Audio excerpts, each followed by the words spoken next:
as a 5-second board is readied. Steven Frossard up the inside on the CLS Kawasaki gets squeezed, and it's Rui Gonçalves on the factory Red Bull KTM who flies through turn one, much to the delight of the crowd here. He qualified yesterday, as is Argy Bargy going through turn two. Qualified yesterday in 12th position after having led for the first 4 laps. He was overhauled by the 183 of Steven Frossard, who quite simply yesterday was the fastest man on the circuit. Gauthier Paulin, our championship leader, he's in 5th position after having a mixed qualifying yesterday. Didn't show. And Guarneri up the inside now of Steven Sword. So Guarneri now into 3rd place. Steven Sword dropping there in 4th. We're looking at on his final half a lap here in the opening MX2 race, round 5 of the FIM MX2 World Motocross Championship. He crashed yesterday in qualification and left him with last pick going to the start line, so he would have been on the extreme right going into that left-hander, but undeterred, he's managed to get a great start. He was up inside the top 10 within the space of a couple of laps, and then he was challenging for the leaders of Rui Gonçalves, Steven Frossard, Gauthier Paulin and David Guarneri.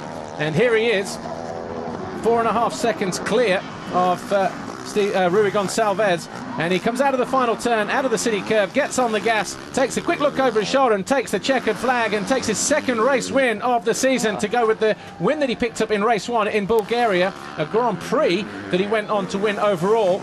So Marvin Musquin then wins ahead of Steven Frossard, Rui Gonçalves.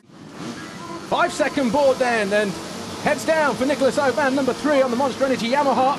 Off the gate they go, and look from the far outside, and it looks like Marvin Musquin has tried to cut across the back, but it's not worked for him this time. There he is, right towards the back, having to fight through, and he got caught up there going up the hill. But Rui Gonçalves, the Portuguese rider, once again not disappointing the fans. A lot of water gone down between the first MX1 and this second MX2 race, so it's going to be quite slippery for the riders here. Guarneri was in 2nd and being challenged by the 183 of Steven Frossard as Rui Gonçalves disappeared down the track to the tune of about 7 seconds, and he hardly put a foot wrong. The crowd here really getting into it and really urging on their man. Frossard was in 2nd, and then he had this little bit of a tussle with Frossard, who then went through into 2nd place. 4th was the number 94 of Teka Suzuki rider Ken Roczen in his debut MX2 Grand Prix, and he went on to finish 7th overall. But it was a win for the number 5 factory Red Bull KTM of Rui Gonçalves. Well, I think it's fair to say that KTM have really turned their season around with the performances of Rui Gonçalves and Sean Simpson as well at the Grand Prix of Benelux. But it's this man here in the centre of your screen, Rui Gonçalves, who picks up his 2nd Grand Prix victory of the season.